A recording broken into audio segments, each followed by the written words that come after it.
The quietest betrayal doesn't come from a friend, a lover, or a rival. It's the one that happens every single morning, in the silent space between sleep and the day's first demand. It's the moment you look in the mirror and fail to recognize the person staring back, seeing only a collection of roles you play, an echo of expectations you've absorbed. Have you ever felt it? That deep, unspoken ache of being a stranger in your own life? This isn't a script about self-help cliches or fleeting moments of inspiration. This is a homecoming. It's an invitation to begin the most courageous journey you will ever take, the journey back to yourself. It's about dismantling the facade you've so carefully built and finally meeting the person who has been waiting patiently beneath it all. Your life's greatest masterpiece is not the success you show to the world, but the love you build within. And that construction begins now. Chapter 1. The Return to Your Authentic Self. Every day, you are offered a choice, often so subtle you don't even notice you're making it. You can step into the world wearing a carefully crafted costume, one designed to please, to fit in, to avoid conflict. Or you can choose the radical act of showing up as you are. This single decision, repeated daily, becomes the architect of your reality. It dictates your peace, shapes your confidence, and defines the very texture of your existence. Most of us are conditioned to perform. We learn to navigate the world by reading the room, by measuring our worth against external applause. We chase ambitions that were never ours to begin with, and speak words that feel safe instead of true. But true power, the kind that cannot be shaken by outside opinion, is born the moment you align with your authentic self. The person you are when no one is watching, when there is nothing to prove and no one to impress. The world doesn't teach you self-acceptance. It teaches you self-improvement. It hands you a rulebook on how to be more appealing, more successful, more controlled. It tells you that love is something to be earned, that your worth is conditional. But this is the great lie. Your worth was never in question. You were born with inherent value, and you do not need permission from anyone to be who you are. You only need to give it to yourself. To embrace your true self is to turn down the volume on the world's noise and listen to the whisper within. It means looking in the mirror and seeing not your flaws, but your story. Your scars are not signs of damage. They are maps of your resilience. Your mistakes are not evidence of failure. They are lessons etched into your soul. The person who has survived it all, that person deserves your unwavering loyalty and your deepest compassion, especially on the days you feel you deserve it least. So, where do you begin? Not with a grand gesture, but with a quiet question. In the middle of a conversation, a task, a moment of routine, pause and ask, is this truly me right now? Are your words a reflection of your heart or a shield for your fear? Are your choices fueling your spirit, or are they designed to manage someone else's perception of you? Each honest answer is a step closer to home. You cannot build a foundation of self-love on the ruins of self-abandonment. And you abandon yourself every time you silence your voice to keep the peace. You abandon yourself every time you say yes when your soul is screaming no. Each small act of self-betrayal makes you feel weaker, more fragmented, more lost. The price of universal approval is your own soul, and it is always too high. True freedom begins when you stop negotiating your identity for the comfort of others. This is not about ceasing to care for people. It is about ceasing to betray yourself for their acceptance. When you are rooted in your own truth, you can connect with others without losing yourself in the process. You can offer love without sacrificing your core. This is the daily, moment-to-moment practice of self-love. It's not a destination, it's a direction. And it starts with the choice to be real. Chapter 2. Winning the war in your mind. There is a battle being waged within you every day, and its primary weapon is your own thoughts. Long before you face the world, an internal critic rises and whispers its familiar litany of doubt. You're not ready. You'll fail again. You're not enough. For too long, you have accepted these thoughts as facts. You have allowed this internal tyrant to dictate your mood, limit your ambition, and define your sense of self. But here is a fundamental truth. Your mind produces thousands of thoughts a day. They are like clouds passing in the sky, some dark, some light. You do not have to cling to every one. Just because you think something does not make it true. A thought is merely a suggestion, not a verdict, and you have the power to choose which suggestions you entertain and which you allow to drift away. Learning to challenge this internal narrative is the foundation of mental freedom. This isn't about forcing fake positivity or pretending problems don't exist. It is about confronting illusion with honesty. It's about becoming a calm, rational voice of reason in the storm of your own anxiety. Negative thinking thrives in the dark. It gains its power from being unexamined. The moment you shine the light of awareness on it, it begins to shrink. When a thought like, "I messed everything up," arises, you must learn to interrupt it. Stop, breathe, and question it with gentle authority. Would you speak these words to a friend in the same situation? Is this statement the whole truth, or is it an emotional reaction disguised as fact? Challenge that thought with balanced honesty. Instead of a harsh absolute, introduce a more truthful, compassionate narrative. Instead of, "I'm a failure," try, "This attempt didn't work, and that's okay. I am learning what to do differently next time." Instead of, "I can't handle this," try, "This feels overwhelming right now, but I have handled difficult things before. I can take this one step at a time." These are not just empty affirmations. They are anchors of truth. They stabilize you when the tide of emotion threatens to pull you under. You are unlearning years of automatic self-criticism. This is not a flaw in your character. It is a pattern in your brain. And patterns can be rewritten. With intention, patience, and repetition, you can carve new neural pathways. You can build an inner world that feels like a sanctuary, not a battlefield. Your strength comes from consistency, not perfection. You won't catch every negative thought. Some days, the old voice will be louder.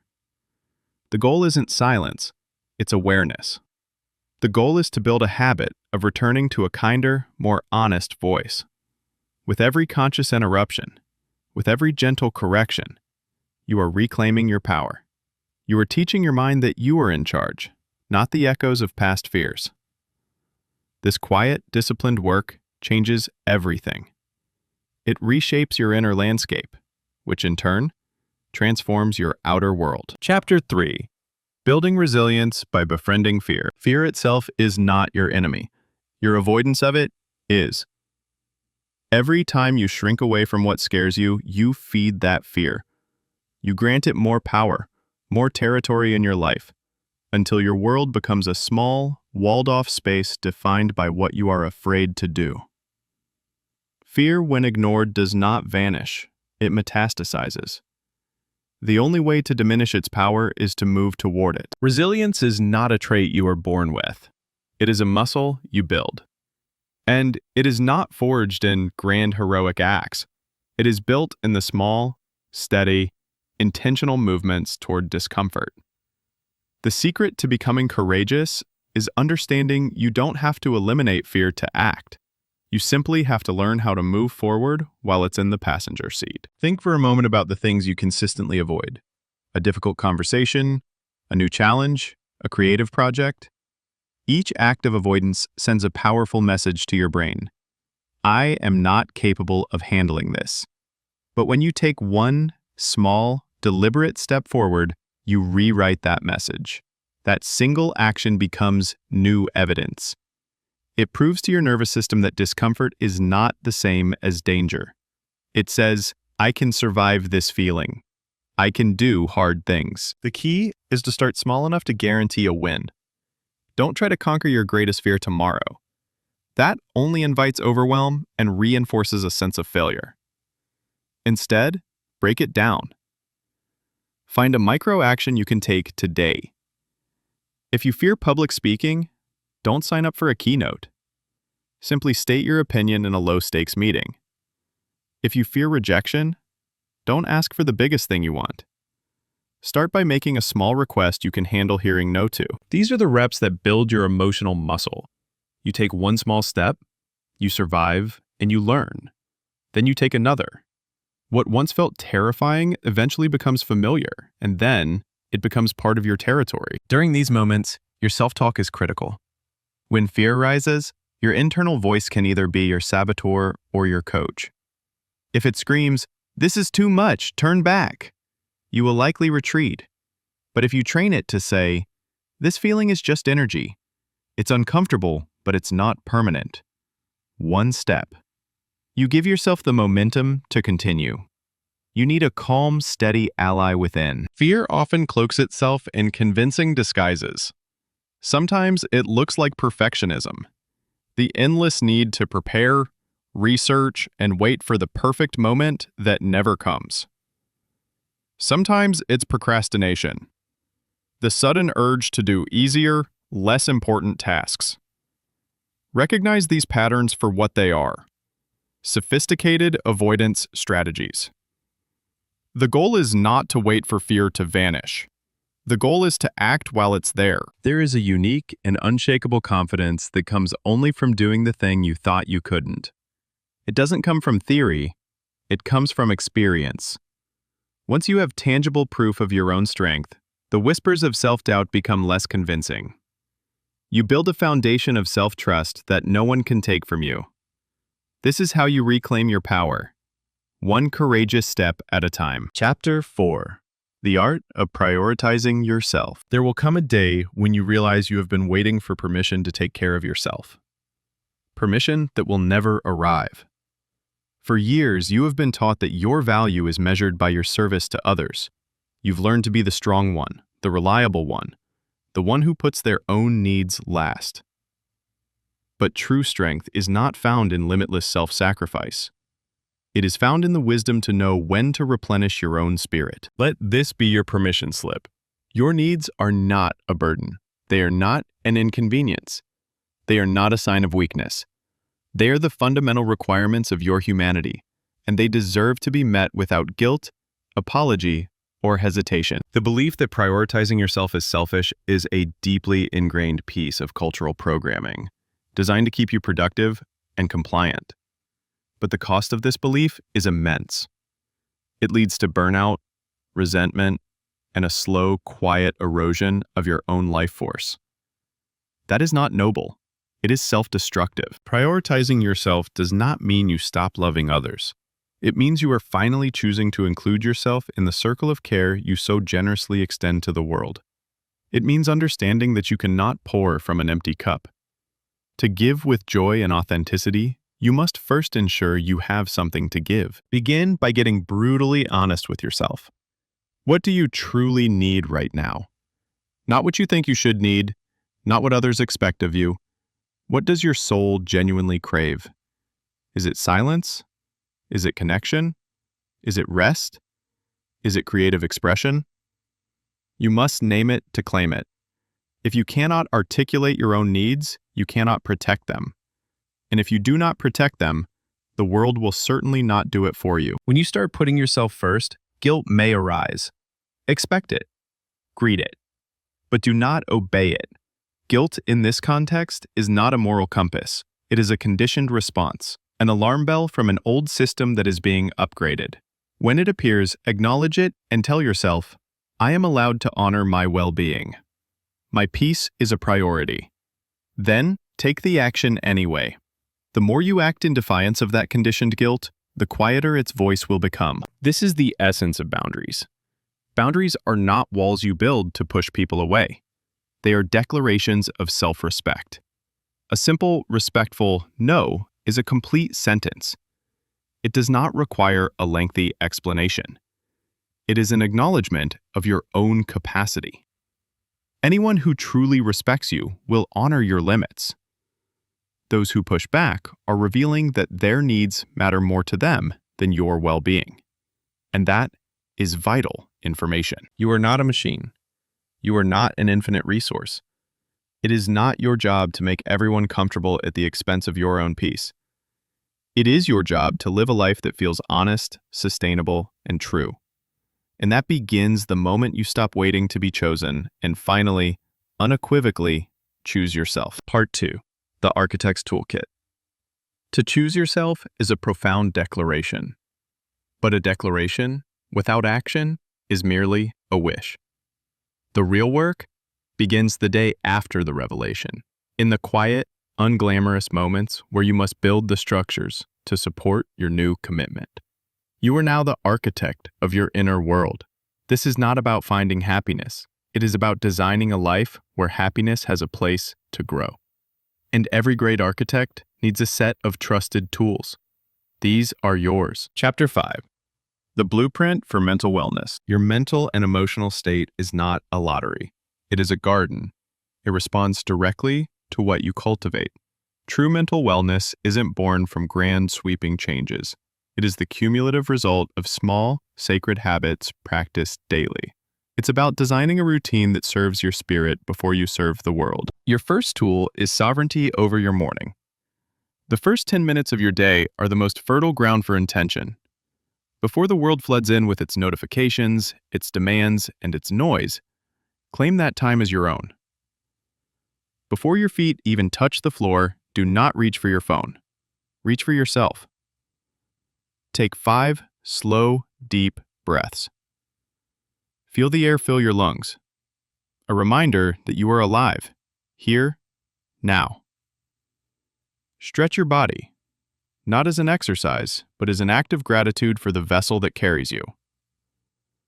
This simple ritual sends a powerful message to your subconscious. I am the first priority of my day. Next, you must become the curator of your information diet. What you consume with your mind is just as important as what you consume with your body. You wouldn't knowingly ingest poison, yet you allow endless streams of anxiety-inducing news, toxic social media, and conversations that leave you feeling drained to pollute your mental space. Become a ruthless gatekeeper. Pay attention to how you feel after you consume something. Does it leave you inspired and energized, or tense and insecure? Unfollow, mute, and create distance without apology. Your peace is a precious resource, not a public utility. Intentionally seek out what nourishes you. Knowledge that expands you. Art that moves you. Voices that validate and uplift you. Your third tool is movement as an emotional metabolism. Stop thinking of exercise as a punishment for your body. Start seeing it as a gift to your mind. When you experience stress, fear, or frustration, your body stores that energy. It lingers in your muscles, tightens your chest, and clouds your thoughts. Movement metabolizes that stagnant energy. A brisk walk, a few minutes of dancing in your living room, a deep stretching session, these are not just physical activities. They are acts of emotional hygiene. You are releasing what no longer serves you and reconnecting with the raw, vital energy of being alive in your body. Finally, install a daily practice of the mental compass check. Once or twice a day, for just 60 seconds, pause everything. Close your eyes and ask, where am I right now? Don't judge the answer. Just notice it. Overwhelmed? Acknowledge it. Sad? Name it. Anxious? Witness it. Emotions lose their tyrannical power when they are simply seen. You are the sky, not the weather. This small ritual prevents you from being hijacked by your feelings and allows you to respond to your own needs with awareness and compassion, rather than reacting blindly to the storm. Chapter 6. The Sacred Art of Boundaries. A boundary is not a wall. It is the clear, defining line that shows the world where you end and they begin. Without boundaries, your energy, your time, and your very sense of self become public property, accessible to anyone at any time. To build a life of peace, you must first define your sanctuary, and boundaries are the gentle, firm fences that protect it. Your most essential tool here is the energy audit. Your body is a finely tuned instrument that tells you the truth, even when your mind tries to be polite. After an interaction, an event, or a commitment, Perform a simple audit. Ask yourself, do I feel energized or depleted? This question has nothing to do with whether the other person is good or bad. It is a simple assessment of energetic compatibility. The answer is your data. Use that data to make conscious decisions about where and with whom you invest your limited and precious energy. With this data, you can now wield the tool of the respectful number. For many, no is the hardest word to say. It is coated in layers of guilt and fear of disappointing others. It is time to reframe it. A no to one thing is a yes to another. A no to a commitment that would drain you is a yes to the rest, peace, and focus you need. It is not an act of rejection. It is an act of self-preservation. You do not owe anyone a lengthy explanation. Your reasons are your own. Practice these simple, powerful phrases. Thank you for thinking of me, but my capacity is full right now. That doesn't align with my priorities at the moment. I'm not able to give that the attention it deserves. These are statements of fact, not of apology. The people who truly value you will respect your limits. The people who protest are revealing that they were benefiting from your lack of them. A boundary will not cause you to lose a healthy relationship. It will only expose an unhealthy one. Remember, boundaries are also for you. It's the boundary of not checking work emails after a certain hour. It's the boundary of refusing to engage in self-critical talk. It's the boundary of ending a conversation that turns toxic. Every time you hold a boundary, you are casting a vote for yourself. You are reinforcing the belief that your well-being matters. You are teaching others, and more importantly, yourself, how you deserve to be treated. Chapter 7. Gratitude as a lens for reality. Your mind is a masterful storyteller, and it has a tendency to focus on plot holes. It scans for what's missing, what's broken, what's not yet achieved. This focus on lack is the source of deep dissatisfaction. Gratitude is not a naive practice of ignoring life's hardships. It is the conscious, strategic act of shifting your focus. It is a tool, a lens, that you choose to look through to see the whole picture, not just the fractured parts. This tool is the practice of evidence collection. Your inner critic is an expert at collecting evidence of your failures. Your job is to become an even better expert at collecting evidence of your strength, your growth, and your worth. This is not about false praise. It is about factual recognition. At the end of each day, take inventory. Don't just list what you're thankful for, your home, your food. Go deeper. Find gratitude for yourself. I am grateful for the patience I showed when I was frustrated today. I appreciate the courage it took for me to speak up in that moment. I acknowledge my resilience for getting through a difficult day. These entries become an undeniable logbook of your value.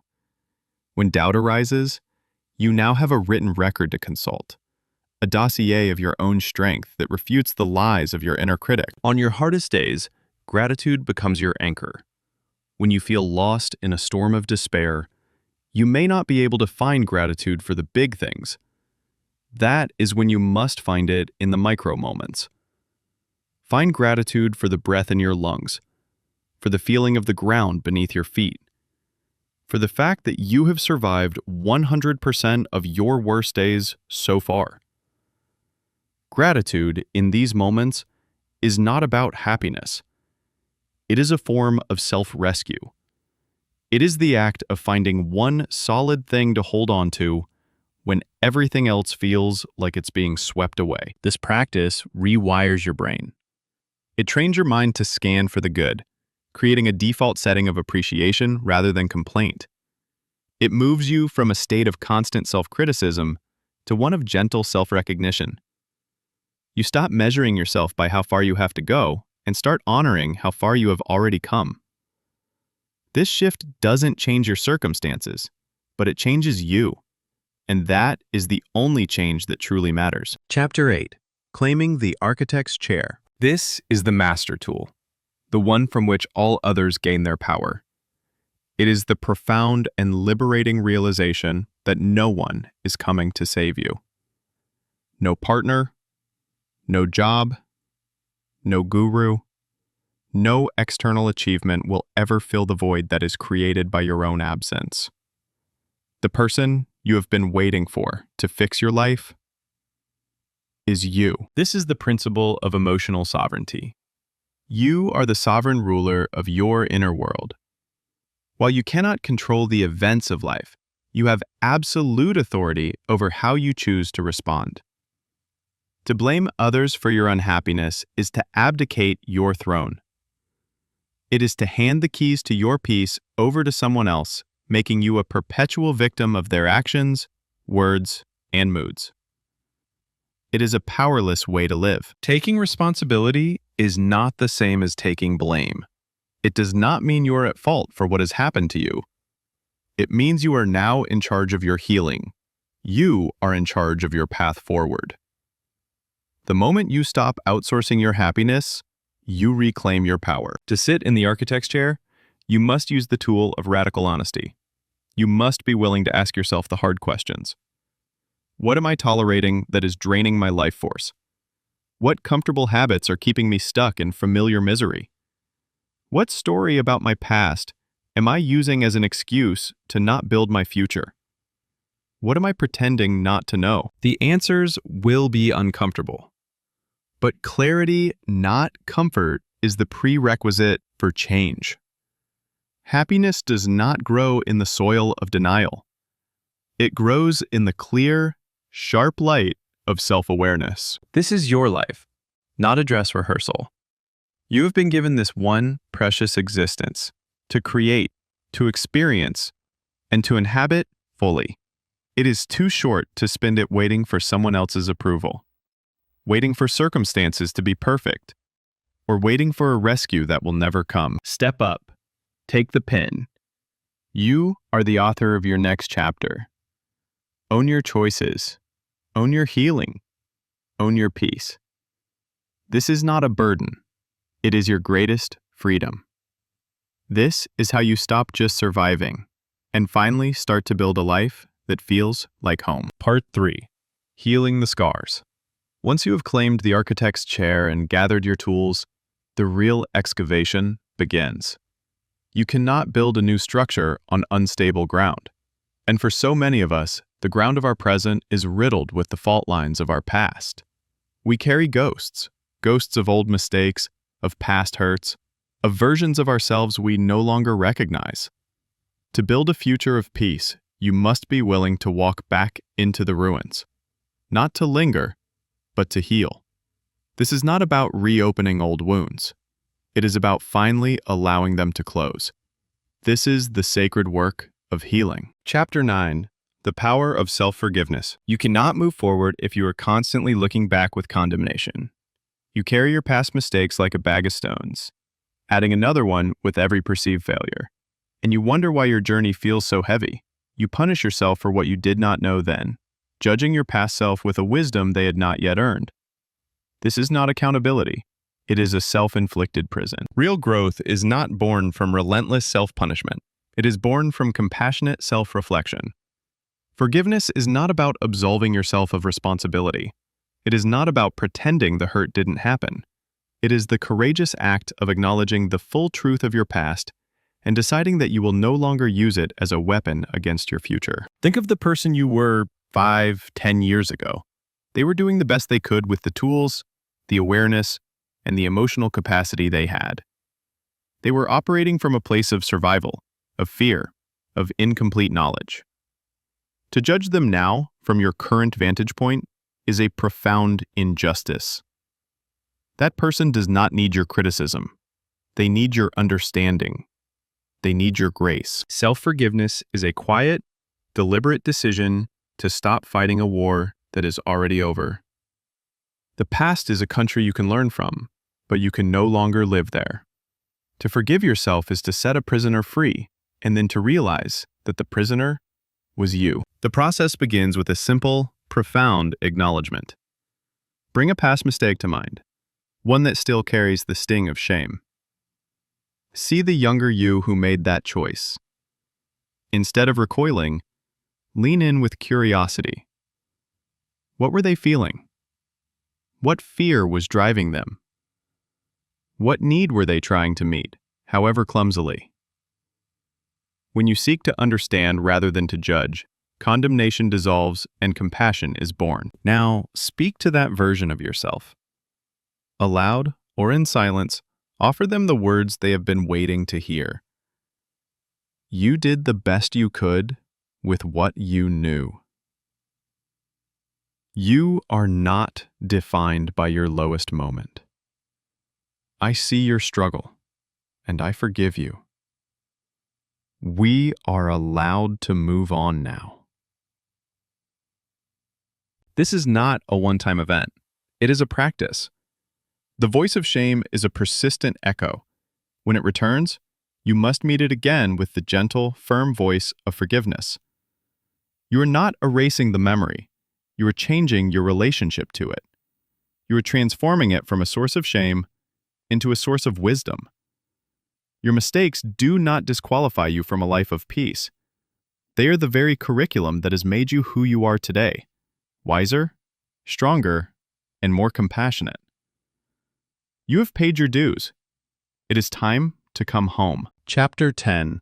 Rediscovering the currency of joy. Somewhere along the path of adult responsibility, we begin to treat joy as a luxury, a frivolous indulgence to be earned after all the serious work is done.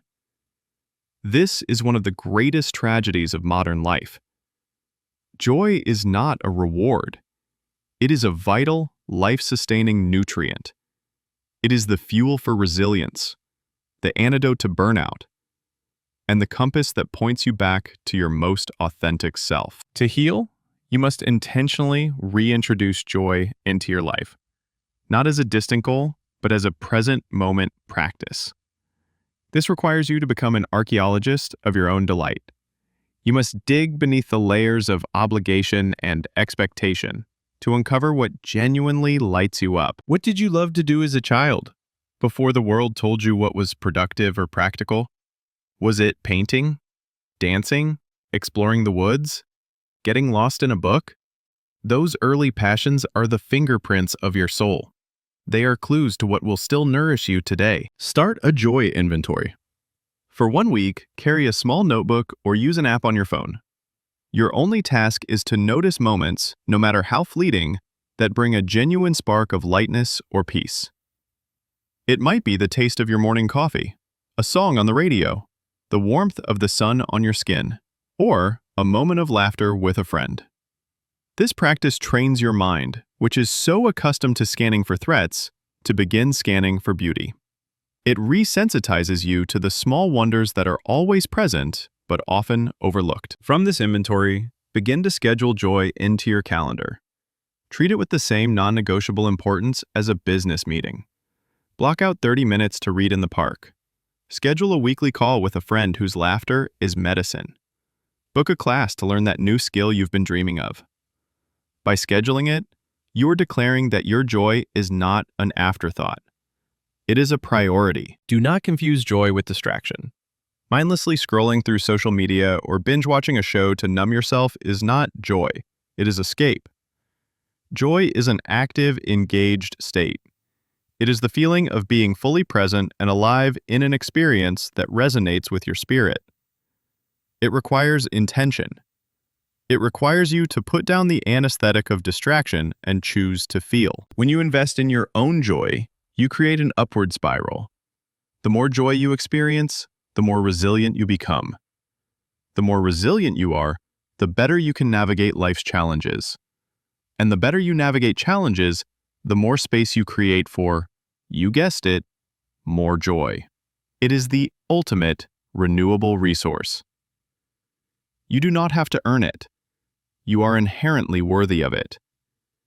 Your only task is to make space for it to enter. Chapter 11. Curating your circle. The people you surround yourself with are the artists who paint the backdrop of your life. Their colors, their energy, and their beliefs will seep into your own canvas. You cannot heal in the same environment that made you sick. You cannot grow in soil that is depleted of nutrients. To truly flourish, you must become a conscious, deliberate curator of your social circle. This is not about ruthless exclusion.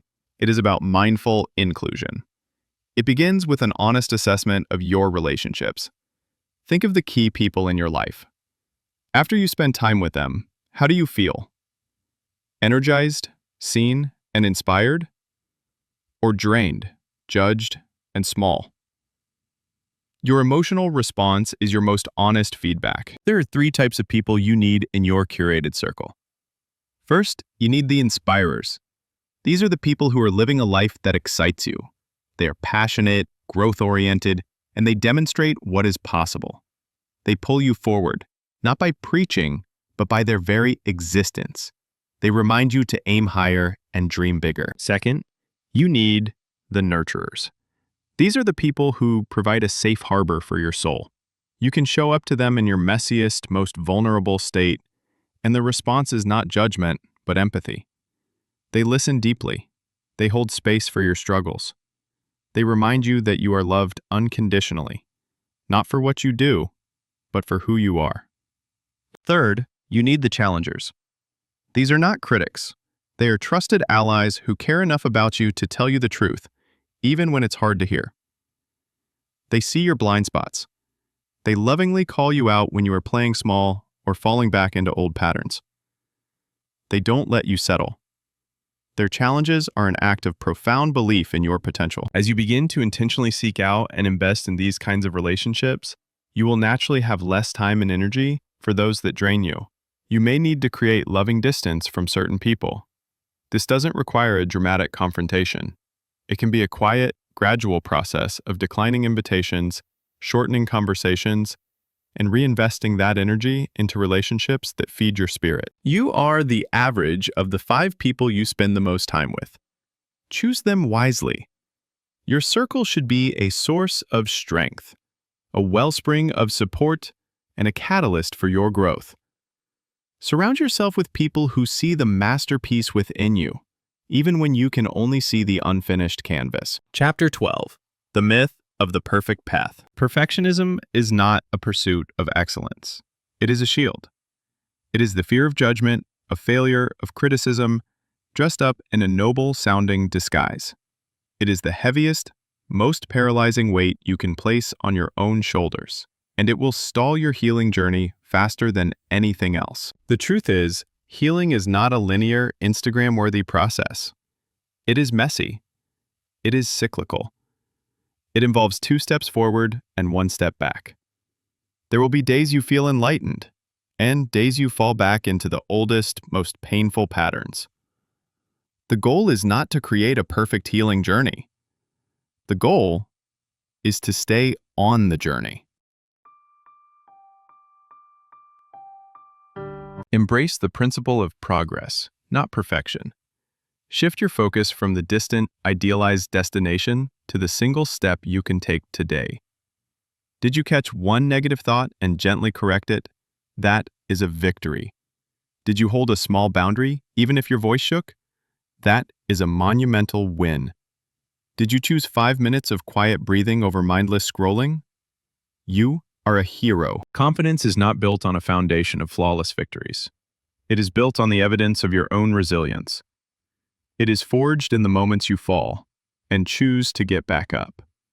The getting back up is the part that matters. Every time you do, you are teaching yourself, on a cellular level, that you are someone who does not quit on yourself. Let go of the all or nothing mindset. If you miss a day of meditation, it does not mean you have failed. You simply begin again tomorrow. If you react poorly in a stressful situation, it does not erase all your progress. You reflect, you learn, and you recommit to responding more consciously next time. Your humanity is not a flaw. It is your greatest asset. It is what allows you to connect, to empathize, and to grow. Give yourself permission to be a masterpiece and a work in progress simultaneously. The path is not about arriving at a destination where all your problems are solved. It is about becoming the kind of person who can navigate any path with courage, compassion, and a deep, unshakable love for the imperfect, evolving, and beautiful soul who is walking it. Part 4. The Unshakable Mind. Host. The journey of healing brings you back to your own foundation. You have learned to forgive, to seek joy, to curate your circle, and to embrace the beautiful mess of your own progress. But this foundation, once cleared, must now be built upon. You must construct an inner fortress, a sanctuary of the mind so resilient that the storms of life cannot breach its walls. This is the work of forging an unshakable mind. It's about cultivating a quality of inner strength that does not depend on external conditions, but radiates from a core of deep, unwavering self-trust. Chapter 13. The No of Absolute Clarity. We have spoken of boundaries as a form of self-protection. Now, we must elevate that understanding. The act of saying no is not merely a defense. It is a powerful, strategic offense in service of your life's purpose. Every great artist, leader, and creator throughout history understood this truth. Your greatest power lies not in what you do, but in what you don't do. Your yes is your most sacred and finite resource. It is the full force of your time, your energy, and your creative spirit.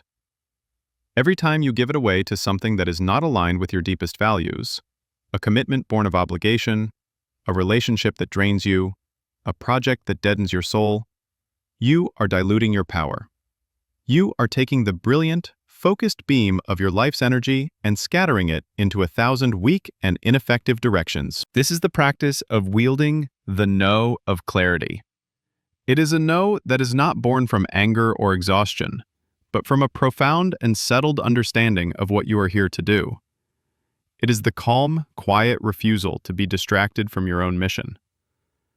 When you are clear on the life you are trying to build, saying no to everything else is no longer a struggle.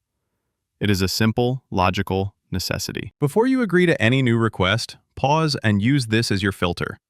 Does this energize and align with the person I am committed to becoming? If the answer is not a resounding, full-bodied yes, then it must be a clear, unapologetic no. This practice will feel radical at first. The world is conditioned to reward busyness and compliance. But what you will discover is that the more you say no to the good, the more space you create for the great. You will have more energy, more focus, and a deeper sense of integrity. You will stop living a life of scattered obligations and begin living a life of focused intention. Your no is the chisel that carves away the excess stone, revealing the masterpiece that is your true life's work. Chapter 14. The Alchemy of Setbacks. An unshakable mind is not one that avoids failure. It is one that has learned to metabolize it. Life will inevitably bring setbacks, disappointments, and moments where you fall short. The untrained mind sees these moments as evidence of unworthiness. It collapses into shame and labels the event a failure. The resilient mind sees it as something else entirely: raw data, fire, an opportunity for alchemy. A setback is a crucible. It is an intense point of pressure and heat that, if met with awareness, has the power to burn away what is weak and forge what is strong. A sword is not made strong by being left in a cool, dark room. It is forged in the fire, hammered on the anvil, and plunged into the cold water. Your character is no different. Your greatest strengths will be forged in the very fires you once thought would destroy you. To practice this alchemy, you must adopt the tool of the soul's after-action review. After any setback, once the initial emotional storm has passed, set aside time to analyze the experience without the poison of self-blame. Ask these 4 questions with the dispassionate curiosity of a scientist. What was my intention? What was the outcome I was hoping for? What was the reality? What actually happened? What is the lesson hidden in the gap between the two? This is the most crucial question. Was there a flawed strategy? A limiting belief? An external factor I ignored? An area where I need to develop a new skill? How will I integrate this lesson? What specific, actionable change will I make in my approach moving forward? This structured reflection transforms a painful event from a source of shame into a source of strategic wisdom. It shifts you from the role of the victim to the role of the student. You begin to understand that setbacks are not punishments. They are life's most potent curriculum. They are not indictments of your worth, but invitations to your growth. When you adopt this mindset, you become unafraid to try, because you know that you either succeed or you learn. In either outcome, you win. Chapter 15. Dancing with Doubt. As you begin to pursue a life that is more authentic and ambitious, a familiar companion will show up at your door. Doubt. The voice that whispers, "Who are you to do this? You're not ready. You're going to be exposed as a fraud." Our first instinct is to fight this voice, to silence it, to prove it wrong. But this is a battle you can never win, because doubt is not a sign that you are on the wrong path. It is often a sign that you are on the exact right one. Doubt is a symptom of growth. It is a natural byproduct of stepping outside your comfort zone. If you are not experiencing some level of doubt, it probably means you are not pushing yourself. So instead of trying to banish it, you must learn to dance with doubt. You must change your relationship to it, seeing it not as a stop sign, but as a landmark, indicating you are entering new territory. To do this, you must cultivate the voice of compassionate authority. This is the next evolution of your self-talk. It is not just a kind voice. It is the calm, grounded, wise leader within you. This voice does not argue with doubt. It acknowledges it with respect, and then calmly takes charge. When doubt says, "I'm scared we're going to fail," the voice of compassionate authority does not say, "No, we're not." It says, "I hear that you're scared. Thank you for trying to protect us, but we are choosing courage over comfort today. I will lead the way." When doubt says, "You're not good enough," this voice replies, "I understand why you feel that way, but our worth is not up for debate. We are learning, and that is enough." This is not a fight. It is a dance of integration. You are acknowledging the fearful part of yourself without handing it the steering wheel. You are parenting your own fear. This practice creates a profound sense of inner stability. You are no longer at the mercy of your own insecurities. You become a calm center, capable of holding fear, doubt, and anxiety, and still moving forward with intention.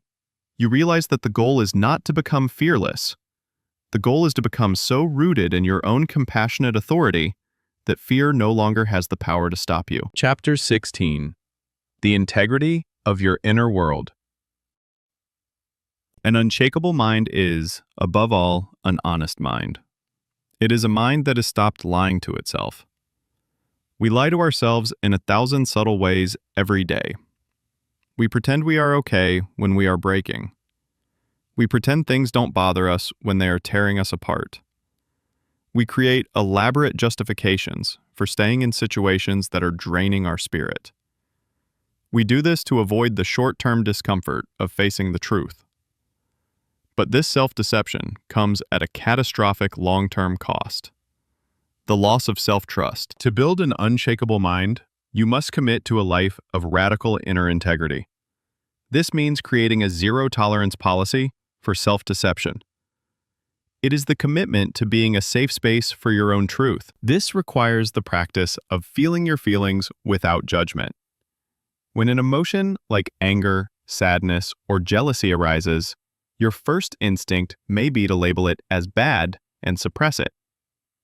A person with inner integrity allows the feeling to be there. They get curious about it. They ask, "What is this emotion trying to tell me? What boundary has been crossed? What need is unmet?" Emotions are not your enemy. They are your feedback system. To ignore them is like ignoring a smoke alarm. This integrity also means aligning your actions with your values, even when it's hard. It's about doing what you said you would do, not for others, but for yourself. It's about keeping the promises you make to your own soul. Every time you do this, you deposit another coin into the bank of self-trust. Over time, you build a wealth of inner confidence that is more valuable than any external accolade. You become someone you can rely on. Your yes means yes, and your no means no, first and foremost to yourself. This is the bedrock of an unshakable mind. It is the deep, quiet knowing that no matter what happens in the outside world, your inner world is a place of absolute truth, integrity, and unwavering self-respect. Part 5. The Lifelong Commitment. Host, you have cleared the foundation, gathered your tools, and forged an unshakable mind. You have done the courageous work of looking inward, but strength, once built, must be sustained. Peace, once found, must be nurtured. The final, most profound stage of this journey is not about reaching a destination. It is about embracing a new way of living. It is the shift from seeking self-love to embodying it every single day as a lifelong commitment. This is the art of tending to the garden of your soul, not for a season, but for a lifetime. Chapter 17. Your daily anchor practice. In the chaotic and unpredictable ocean of modern life, you are constantly pulled by the currents of external demands, digital noise, and other people's priorities. If you do not have an anchor, you will drift. A daily ritual is not a luxury. It is your anchor. It is the sacred, non-negotiable practice that you perform each day to ground yourself in your own truth before the world tries to define it for you. This is your anchor practice. Its power does not lie in its complexity, but in its consistency. The act of showing up for yourself, at the same time, in the same way, sends the most powerful message you can send to your subconscious. I am my own anchor. I am my own safe harbor. Your ritual can be anything that connects your mind, body, and spirit. It could be 10 minutes of silent meditation at dawn. It could be journaling with a cup of tea before anyone else is awake. It could be a mindful walk in nature, gentle stretching on your floor, or reading a single page from a book that inspires you. The content of the ritual is personal. The commitment to it is universal. This is the time when you disconnect from the world to reconnect with yourself. You are not doing nothing. You are doing the most important work of all. You are creating a pocket of stillness where you can hear your own inner wisdom. You are consciously generating the peace you wish to see in your day. This practice becomes the calm, steady center from which your entire day unfolds. It is the ultimate act of self-sovereignty, repeated daily until the state of being centered is no longer something you have to seek, but something you are. Chapter 18. Becoming the compass. We are taught to seek guidance from external maps, from mentors, from books, from society. But the most reliable map you will ever find is the one that exists within you. Visualization is the tool you use to read it, but we must move beyond simply creating a vision board of things you want. This is about embodying the person you are becoming. This is the practice of becoming the compass. Your highest self is not a distant future destination. It is a present moment guidance system. The vision of the person who is whole, healed, and living in their truth is your internal compass, and you can consult it in any moment of decision. The practice is simple, yet revolutionary. When faced with a choice, big or small, from a career move to how you respond to a difficult email, pause and ask this question. What would the version of me who deeply and unconditionally loves and respects themselves do right now? Then, be still and listen. The answer will come. It may not be the easiest answer. It may not be the one that pleases everyone else, but it will be the one that is aligned with your deepest integrity. This practice transforms visualization from a passive, meditative exercise into an active, real-time decision-making tool. You are not just imagining your best self, you are consulting them. You are allowing them to guide your steps here and now. You are rehearsing your future self into existence, one aligned choice at a time. You stop trying to get to the destination and realize that the way you walk the path is the destination. You don't just follow the compass, you become it. Chapter 19. The Reverence of Self-Care. We have reframed self-care from a selfish act to a necessary one. Now, We must take the final step and elevate it to a sacred one. This is the shift from maintenance to reverence. It is the practice of honoring the vessel. Your body, your mind, your heart, your spirit, this is the only vessel you have been given to navigate the entirety of your human experience. It is not a machine to be optimized for productivity. It is a priceless, living instrument through which you experience all the beauty, pain, joy, and wonder of life. To care for it is not a chore. It is a profound act of reverence. Think of the difference between refueling a car simply to keep it from breaking down and the meticulous, loving care a master musician gives to a rare violin. The musician knows the instrument is not merely a tool. It is the source of the music. You are both the musician and the instrument. Honoring the vessel means choosing foods that nourish you not because you should, but because you respect the intricate miracle that is your body. It means giving yourself sleep not just to function, but as a sacred ritual of restoration.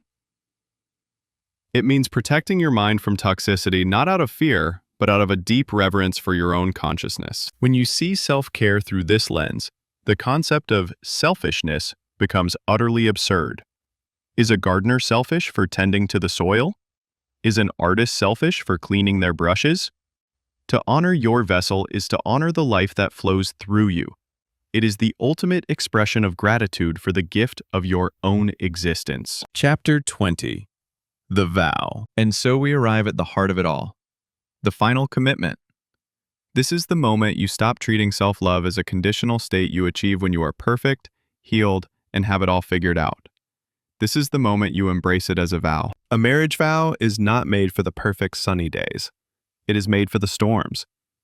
Its true power is revealed when things are difficult. The commitment to loving yourself is the most important vow you will ever make. And it is a promise to stand by yourself, for better or for worse, in sickness and in health, for richer or for poorer. This means you love yourself when you succeed, and you love yourself even more fiercely when you fail. You love yourself when you feel strong and clear, and you wrap yourself in compassion when you feel weak and lost. You love yourself when you are proud of your actions, and you hold yourself with unwavering kindness when you are drowning in the shame of an old mistake. It is a vow to be your own most loyal, compassionate, and steadfast ally. It is the promise that you will never, ever abandon yourself again. It is the quiet, unshakable knowing that no matter who comes or goes, you have your own back. You are your own home. The journey to self-love is not about becoming a new person. It is about returning to the person you were before the world told you who you should be. It is about unbecoming everything that isn't you, so you can be who you were meant to be all along. The work is not easy, but it is the only work that matters. Because from this foundation, everything else is built. Your peace, your joy, your relationships, your purpose. You have the map. You have the tools. You have the compass. Your journey did not begin with this video, and it does not end here. It continues in the very next choice you make, in the next breath you take. Choose the path of returning. Choose the path of healing. Choose yourself, not just today, but every day, for the rest of your beautiful, imperfect, and magnificent life.